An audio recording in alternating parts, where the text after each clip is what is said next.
Dear students, आज हम बात करेंगे कंपोनेंडो थ्योरम पे और समझेंगे कि कंपोनेंडो थ्योरम की क्या स्टेटमेंट है। सबसे पहले एक एग्जांपल से इस कंसेप्ट को समझते हैं।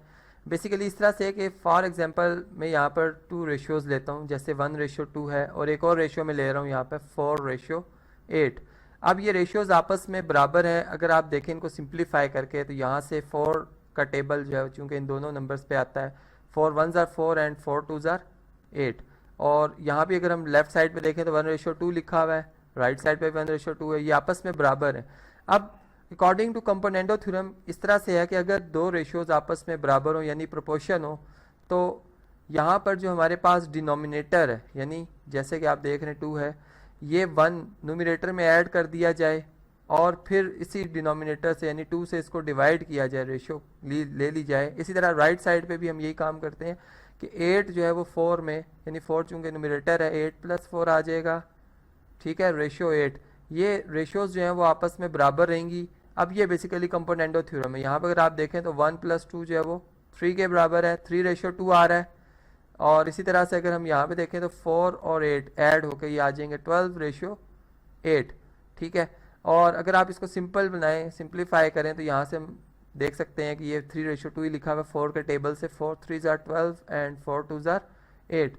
तो बेसिकली यहाँ पर जो कंपोनेंडो थ्योरम जो बनाने की बेस बनी है वो ये रूल था जो कि उन्होंने देखा और इसकी बेस पर इसको कंपोनेंडो थ्योरम कह दिया। अब यहाँ पर हम इसी को जनरलाइज करते हैं इस तरह से कि फॉर एग्जांपल मैं कहता हूँ कि 1 जो है वो a है, कोई एक नंबर, ठीक है, एक जनरल बात करेंगे हम। इसी तरह b जो है वो 2 है, इस तरह c जो है वो 4 है और d जो है वो 8 है, ठीक है। इस तरह से 4 टर्म्स हमारे पास आ गई हैं। तो अब इस थ्योरम को हम जरा स्टेटमेंट की फॉर्म में लिखते हैं इस तरह से कि अगर a:b, जिसका ऊपर मैंने आपको 1:2 बताया, ये आपस में बराबर हो जाए किसके जी, जैसे 4:8 आपस में बराबर है, इसी तरह c:d आपस में क्या हो, बराबर हो, तब यानी देन क्या रिजल्ट होल्ड होगा।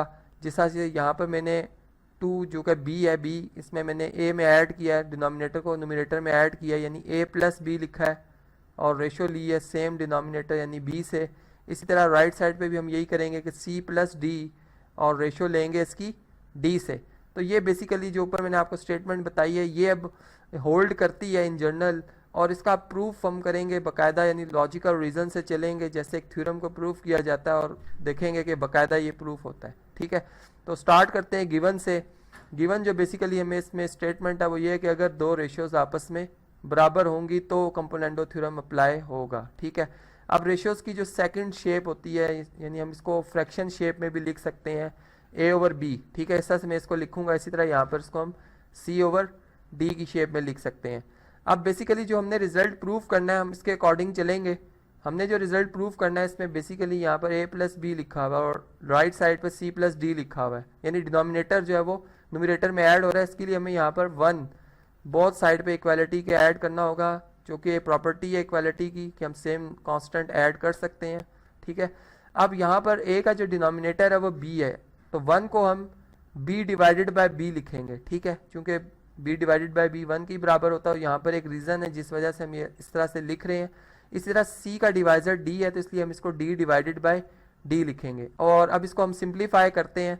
देखें डिनोमिनेटर कॉमन है, numerators as it is add हो जाएंगे यानी a + b आ जाएगा हमारे पास। इसी तरह अगर राइट साइड पे देखें तो d डिनोमिनेटर है, कॉमन है और न्यूमरेटर्स में c + d आ जाएगा, ठीक है। और अब इस फ्रैक्शन को हम अगर रेशो की शेप में लिखें तो हम ये बात यहाँ पर कह सकते हैं कि a + b/b जो है वो बराबर आ गई है जी किसके, c + d/d के। ये बेसिकली हमारा थ्योरम था जिसको हमने कंपोनेंडो थ्योरम के नाम से रिप्रेजेंट किया हुआ है, ठीक है। अब इसकी जो सेकंड स्टेटमेंट है, सेकंड स्टेटमेंट भी साथ ही देख लेते हैं कि क्या है।